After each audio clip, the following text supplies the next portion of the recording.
Jesse Callahan hammered the last nail into the warped fence post, his calloused hands steady despite the Arizona sun burning down on his neck. At 37, he was a man carved by the desert, tall, broad-shouldered, with silver-flecked hair tied back under a worn hat. His ranch sprawled across the scorched earth, a patchwork of dust, cattle, and silence that stretched longer than the red horizons. He lived with his horses, his old dog, and memories of a wife who left 7 years ago for a better life in the city. Jesse didn't blame her, but he stayed. This land was all he had left. He wiped sweat from his brow and squinted toward the northern trail. A hired wagon creaked into view, kicking up clouds of dust. It stopped 100 yards off, and a small figure stepped down. A woman, petite but purposeful, slung 2 heavy wooden cases over her shoulders.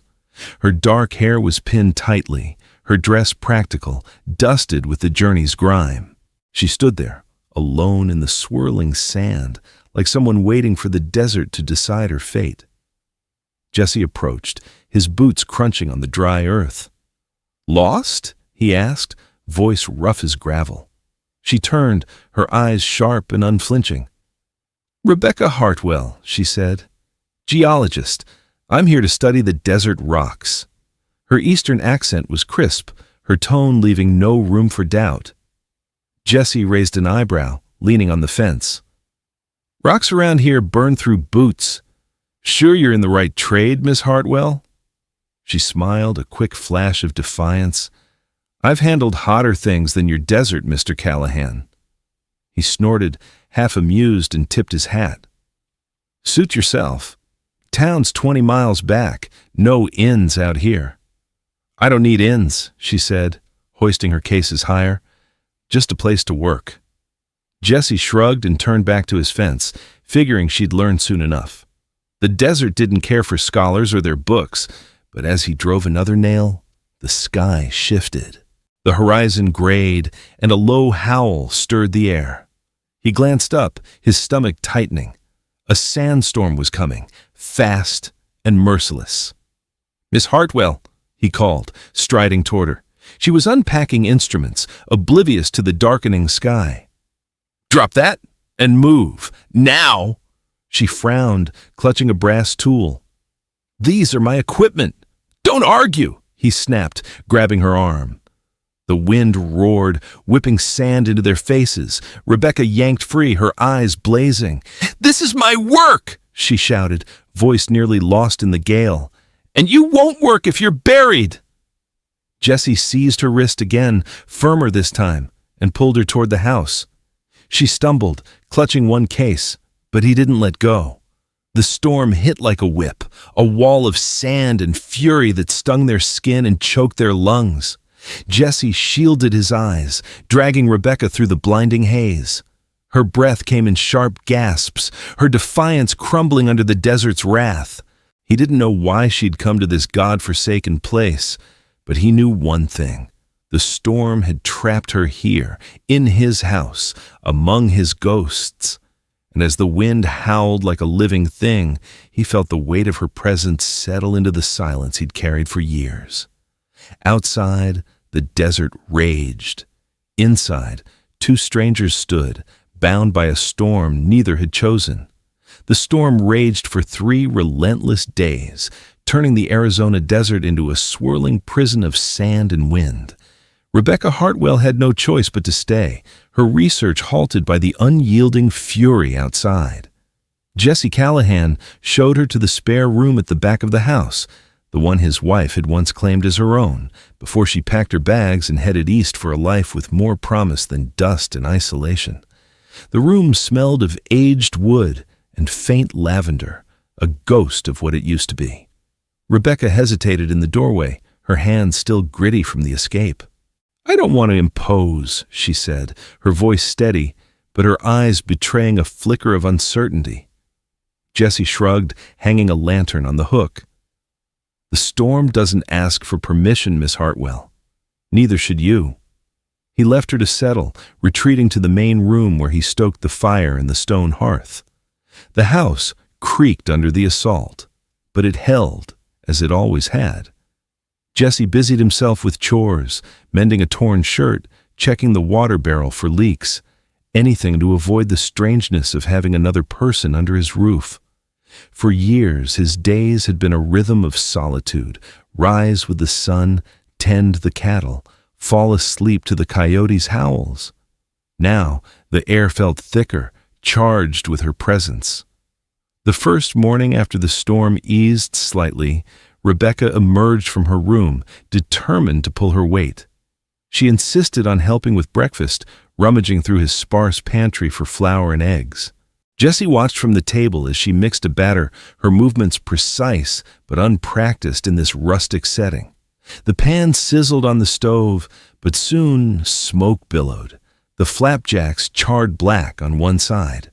Rebecca coughed, waving a rag at the haze, her cheeks flushing. "I'm better with rocks than recipes," she admitted, scraping the mess into a bucket. Jesse didn't laugh, but a faint smile tugged at his lips.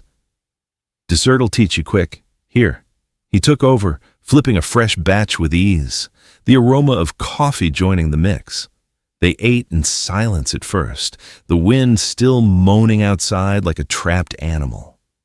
As the days blurred, Rebecca adapted, or tried to. She attempted to start the fire one evening, piling kindling too loosely, only for it to sputter and die in a puff of smoke that left her hacking. Jesse stepped in without a word, showing her how to stack the wood just right, letting air flow through. "Like breathing," he said. "Give it space, or it chokes." She nodded, wiping soot from her hands. "In Boston, fires come from servants or gas lamps. No one teaches you this." That night, as the storm howled on, she pulled out her notebooks by the hearth. Jesse sat across from her, mending a bridle, the lantern casting shadows on the walls. Rebecca traced diagrams of rock formations, explaining the layers of sediment that told stories of ancient seas in this now barren land. "This is from the Devonian era," she said, her voice animated. "Millions of years ago, oceans covered Arizona. These stones hold fossils, proof of life long gone." Jesse listened, his needle pausing. He'd never cared for books or eras, but her passion stirred something. "Sounds like ghosts in the ground," he muttered. She smiled, leaning forward. "Exactly. The desert isn't empty. It's a library." The next morning, with the wind dying down, Jesse took her outside to the well. He demonstrated drawing water, the bucket groaning on its rope. "You measure the wind by the mill's creak," he said, pointing to the rusted windmill spinning lazily. "High pitch means a dry day ahead." Rebecca tried, her arms straining, but she succeeded, splashing cool water into a basin. They shared coffee on the porch, the sun peeking through clouds. She asked about his ranch, how he managed alone, the cycles of drought and flood. Jesse spoke sparingly, the calf he'd lost last winter, the horse he'd nursed through colic. "Land doesn't lie," he said. "It gives what you put in." As evenings unfolded, conversations deepened. Rebecca revealed snippets of her life. The sterile labs in Boston, colleagues who dismissed her ideas because she was a woman, the endless pursuit of knowledge that left little room for anything else. "They call me too much," she confessed one night, staring into the fire. "Too loud, too curious. No man wants a wife who knows more than him." Jesse set down his cup. "Maybe they're the ones lacking." She looked at him surprised. Rebecca Hartwell sat by the window, her notebook open on her lap, sketching faint lines of rock strata she'd glimpsed before the winds hit. Jesse watched her from across the room, his chair creaking as he shifted. 3 days of shared space had worn down the edges of their strangeness, but tonight felt different. The air hummed with unspoken words, the kind that simmered like coffee on the stove. Rebecca closed her book and looked up, her eyes meeting his. "Why do you stay here, Mr. Callahan? In this place where the dust gets in your eyes and the wind steals your breath." Jesse set down the bridle he'd been oiling, his fingers tracing the worn leather. He stared into the flames for a long moment, the question pulling at threads he'd long buried. "Because this is what's left of me," he said finally, his voice low and gravelly. "Lost my parents young, fought in scraps with rustlers, built this ranch from nothing. Wife left because she wanted more. Lights, crowds, a life without sand in every meal. I stayed because running would mean admitting I failed." Rebecca leaned forward, her expression softening. The lantern light caught the curiosity in her gaze, but also something deeper, recognition. "And you? A smart woman like you, digging in dirt when you could be in some fancy lab back east? Why chase rocks in a place like this?" She hesitated, twisting a loose thread on her sleeve. Her voice, usually crisp and confident, turned quieter. "Because no one back there sees me. They say I'm too much, too loud with my ideas, too independent for a lady. Colleagues laugh when I talk about ancient seas under the desert. Men court me until they realize I won't sit quiet by the fire. I came here because the rocks don't judge, they just are." Jesse nodded slowly, the words resonating like an echo in his chest. He'd felt that judgment too, the way folks in town whispered about his failed marriage, calling him stubborn for clinging to this barren patch. "What they call too much," he said, meeting her eyes steadily, "might just be enough for someone who needs it." The sentence hung between them, simple but weighted. Rebecca's breath caught, her cheeks warming not from the fire. For the first time, she saw beyond the rugged cowboy, the loneliness in his posture, the quiet strength that didn't boast. Jesse, in turn, glimpsed the vulnerability behind her intellect, the woman who armored herself with knowledge because the world had taught her to. That night, sleep evaded them both. The house was silent, save for the occasional pop of embers. Rebecca rose first, padding to the kitchen in her stocking feet. She lit a candle and poured water into a kettle, her mind replaying Jesse's words. He appeared in the doorway moments later, his shirt untucked, hair tousled from restless turning. "Couldn't sleep?" she asked. "Dessert nights do that sometimes," he replied, leaning against the frame. "You?" She shook her head. "Thinking about what you said, about being enough." They sat at the table, the candle flickering between them like a fragile bridge. Rebecca opened up more, about the time a professor dismissed her thesis on sedimentary layers, calling it women's fancy. About suitors who wanted a wife to adorn, not a partner to challenge. "I've always been the one who knows too much," she said, her voice trembling slightly. "It pushes people away." Jesse listened, his rough hands folded on the table. Then he shared his own scars, the letter from his wife, arriving by post, explaining she needed more than sunsets and silence. The empty cradle in the barn where they'd planned for children that never came.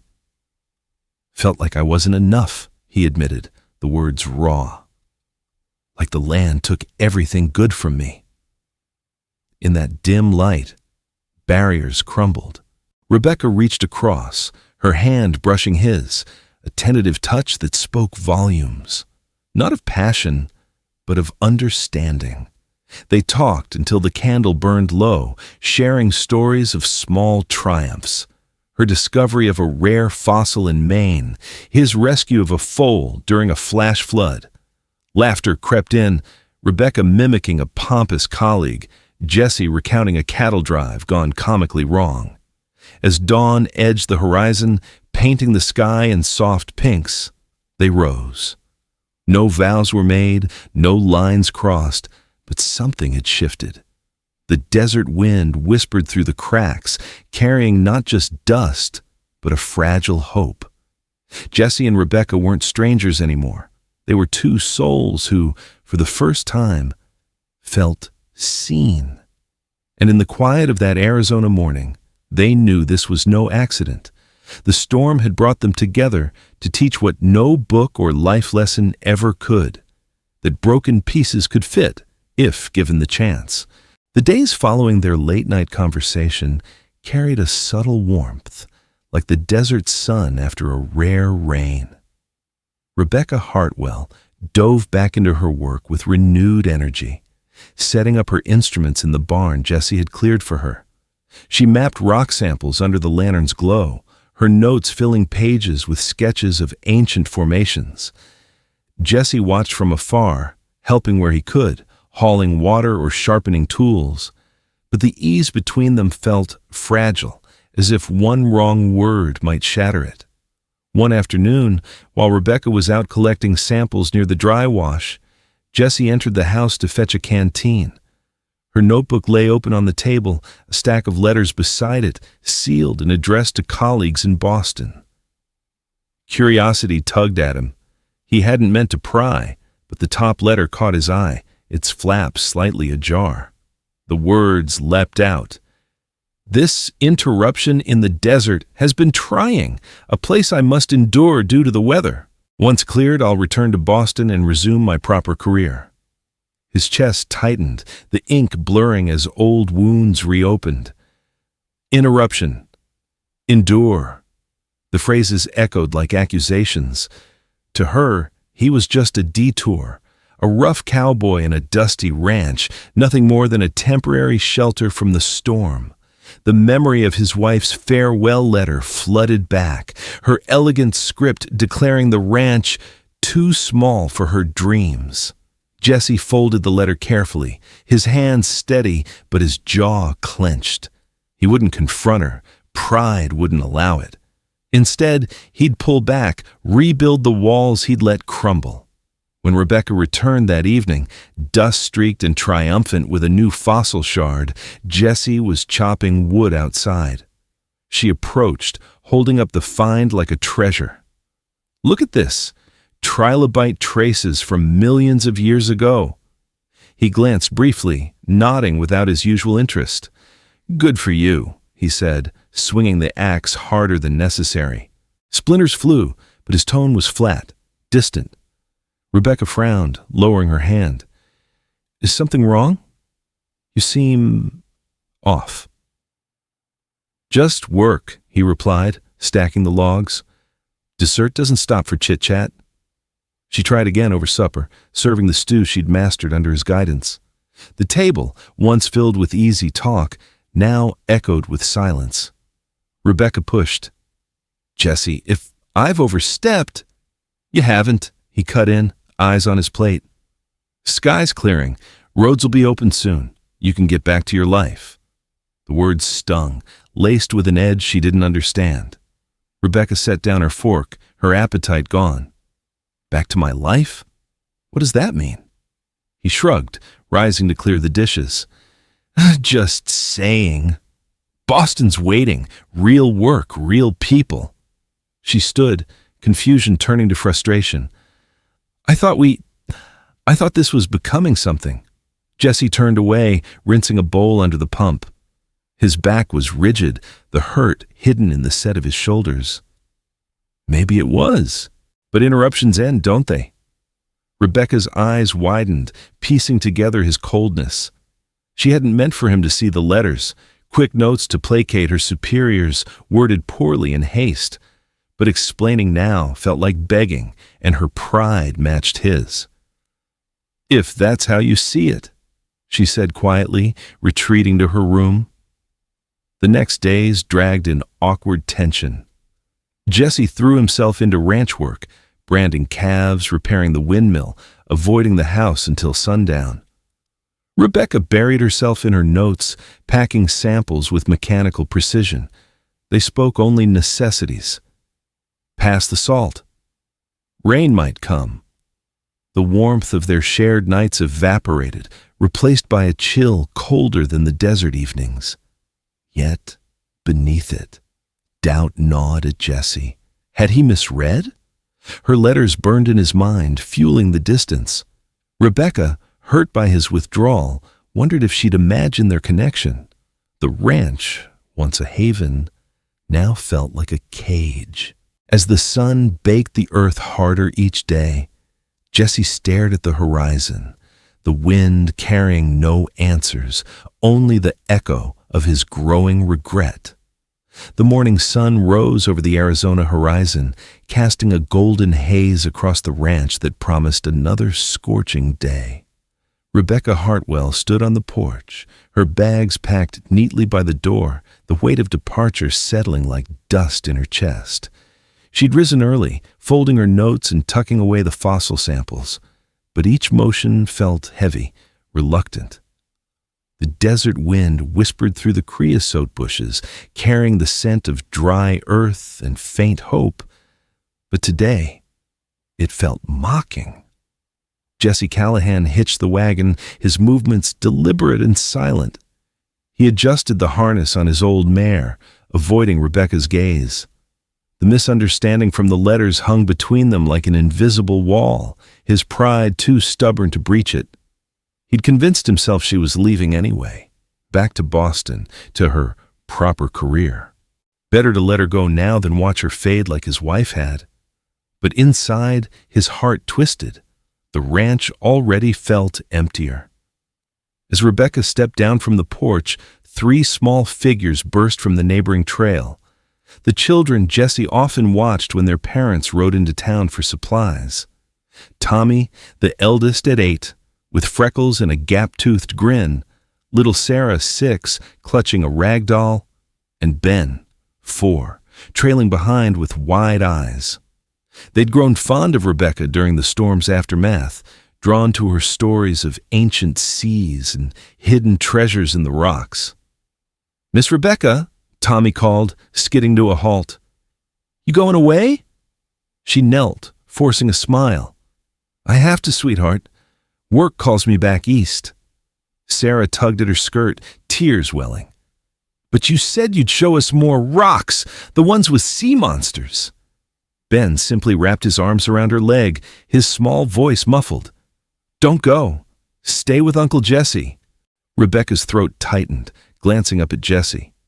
He stood by the wagon, reins in hand, his face a mask of stoicism, but his eyes betrayed him.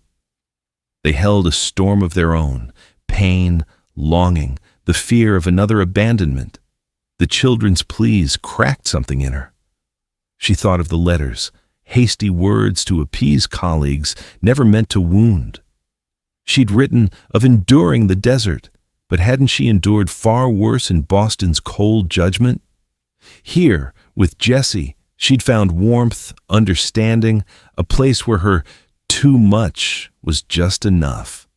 "Kids," Jesse said gruffly, stepping forward, "let Miss Hartwell be. She's got places to go." But Rebecca straightened, her resolve shifting like sand underfoot.